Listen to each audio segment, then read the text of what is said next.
एक बार पुनः डीएलएड चतुर्थ सेमेस्टर के सभी प्रशिक्षुओं का यूट्यूब चैनल पर स्वागत है। जैसा कि हम लोग पिछले क्लास में जो पढ़े थे, भारत के बारे में पढ़े थे, उसके बारे में अध्ययन किए, उससे जो महत्वपूर्ण क्वेश्चन बनते हैं उसके बारे में हमने बताया था। आज हम लोग उत्तर प्रदेश के जो प्राकृतिक क्षेत्र हैं, यहाँ की जो ऋतुएँ हैं, यहाँ पर अनुसूचित जाति अनुसूचित जनजातियाँ जो हैं उनके बारे में अध्ययन करते हैं। और इसी के साथ आज उत्तर प्रदेश के बारे में हम लोग देखते हैं। तो आप देखेंगे कि वर्तमान उत्तर प्रदेश जो है, आज का उत्तर प्रदेश जो है, उसका भौगोलिक क्षेत्र जो अस्तित्व में आया है तो वह 9 नवंबर 2000 को आया है। 9 नवंबर 2000 को इस दिन एक विशेष घटना घटी कि 9 नवंबर 2000 को उत्तर प्रदेश के 13 पर्वतीय जिले जो हैं उनको काट करके उत्तराखंड राज्य का गठन किया गया था।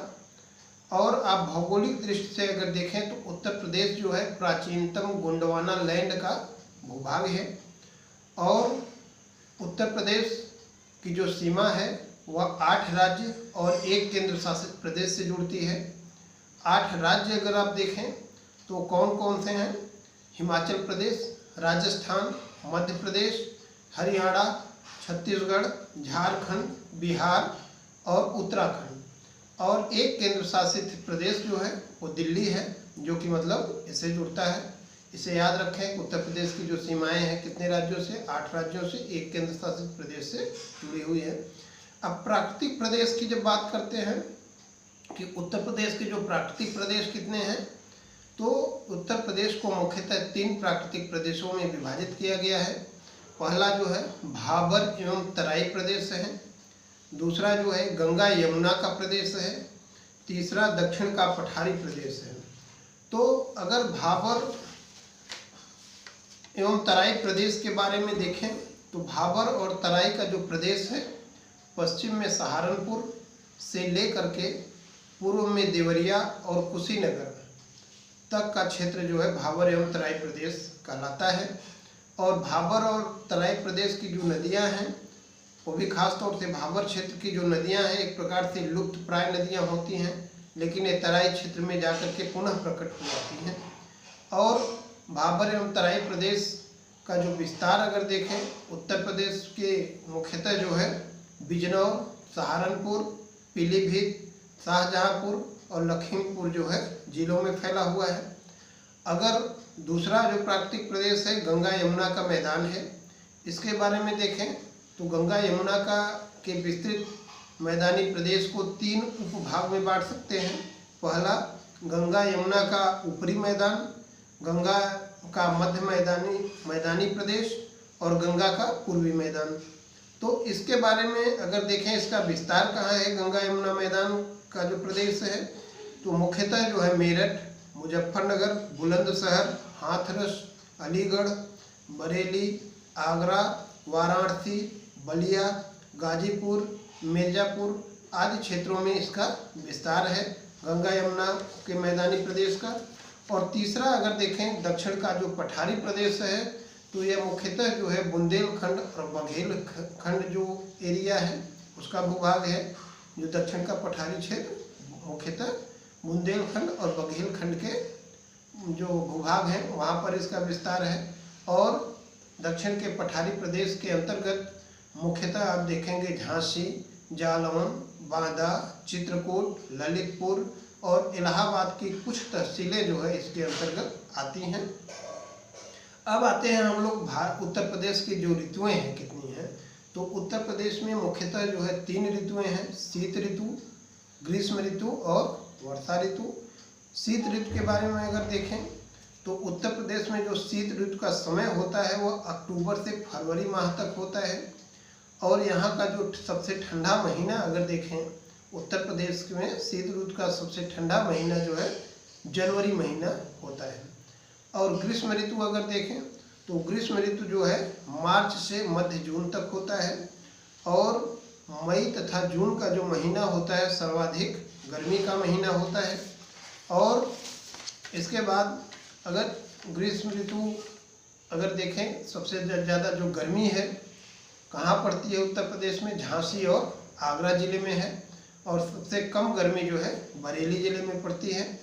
वर्षा ऋतु के बारे में अगर हम देखें तो उत्तर प्रदेश में जो वर्षा ऋतु है वह जून के अंतिम सप्ताह से प्रारंभ होकर के अक्टूबर माह तक लगभग रहता है और सर्वाधिक वर्षा जो है जुलाई से अगस्त महीने में होती है। अगर उत्तर प्रदेश के जिलों में देखें सर्वाधिक वर्षा जो है उत्तर प्रदेश के कौन से जिले में होती है तो गोरखपुर में होती है और औसत वर्षा जो है 184.7 सेंटीमीटर की होती है। लेकिन सबसे कम वर्षा अगर देखें उत्तर प्रदेश के कौन से जिले में होती है तो वह है मथुरा जिला, जहां 54.4% वर्षा 54.4 सेंटीमीटर वर्षा होती है। अब आते हैं हम लोग उत्तर प्रदेश में अनुसूचित जातियों के बारे में जानते हैं। पहले तो एक चीज़ क्लियर कर लीजिए कि जो अनुसूचित जाति या अनुसूचित जनजाति की जो परिभाषा है कहीं भी भारतीय संविधान में इसको परिभाषित नहीं किया गया है कि भारतीय संविधान में कहीं भी अनुसूचित जाति की कोई परिभाषा नहीं दी गई है। संविधान के अंतर्गत जो नियुक्त प्राधिकरण है अपनी संस्तुति के आधार पर किसी जाति को अनुसूचित जाति घोषित करते हैं। एक क्वेश्चन आ सकता है कि भारतीय संविधान में जो है अनुसूचित जाति की परिभाषा क्या है, तो उसमें कोई परिभाषा नहीं है। भिन्न भिन्न समय पर जो अनुसूचित जाति के लिए प्राधिकरण बनाए गए वो जो है किसी भी जाति को अनुसूचित जाति की श्रेणी में रखते हैं। और अगर देखेंगे राष्ट्रपति महोदय द्वारा भारतीय संविधान के अनुच्छेद 341 के तहत अनुसूचित जाति, अनुच्छेद 342 के तहत अनुसूचित जनजाति की घोषणा की जाती है। इस अनुच्छेद को याद रखिए, 341 और 342 अनुसूचित जाति अनुसूचित जनजाति से संबंधित है। इसके साथ ही आप देखेंगे अनुसूचित जातियों की सूची में अगर कोई संशोधन करना है, किसी प्रकार का बदलाव करना है तो संसदीय कानून के द्वारा इसको किया जाता है। और 2011 की अगर जनगणना के अनुसार देखें देश की कुल जनसंख्या का लगभग 16.6% जो है भारत में अनुसूचित जातियां हैं, एससी हैं, शेड्यूल कास्ट हैं। कितने 2011 की जनगणना के अनुसार भारत में जो अनुसूचित जातियां हैं लगभग 16.6% हैं। लेकिन उत्तर प्रदेश में अगर देखें इनकी कुल जनसंख्या जो है 20.69% है और उत्तर प्रदेश सर्वाधिक अनुसूचित जाति वाला जिला प्रदेश है। लेकिन प्रतिशत के हिसाब से अगर देखेंगे तो पंजाब जो है सर्वाधिक अनुसूचित जाति परसेंटेज के हिसाब से सर्वाधिक अनुसूचित जाति प्रतिशतता जो है पंजाब में है।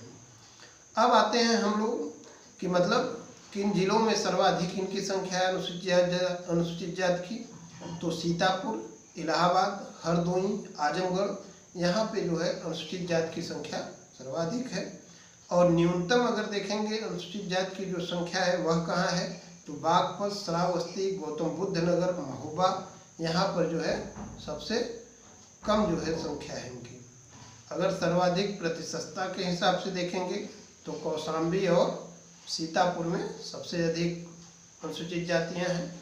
सबसे कम जो है अनुसूचित जातियां परसेंटेज के हिसाब से बागपत और बलरामपुर में है। तो यहाँ पे अनुसूचित जाति से संबंधित अगर मान लीजिए क्वेश्चन आता है तो उनके यही चीज़ लिखिए आप कि कोई संविधान में कोई इनकी परिभाषा नहीं है। जो प्राधिकरण नियुक्त किए जाते हैं समय समय पर उन्हीं द्वारा जो अनुसूचित जाति की श्रेणी में रखे जाते हैं उनको लिए विशेष प्रावधान किया जाता है।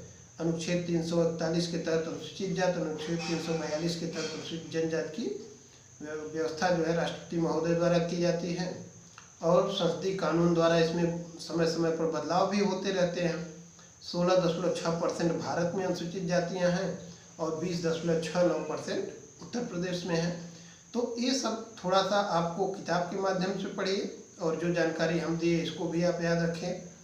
इसके बाद हम जो क्लास लेंगे वो जो है अनुसूचित जनजाति के बारे में, शेड्यूल ट्राइब्स के बारे में, उत्तर प्रदेश में कौन से शेड्यूल ट्राइब्स हैं, वो क्या परंपरा है, इनके बारे में हम लोग अध्ययन करेंगे। धन्यवाद।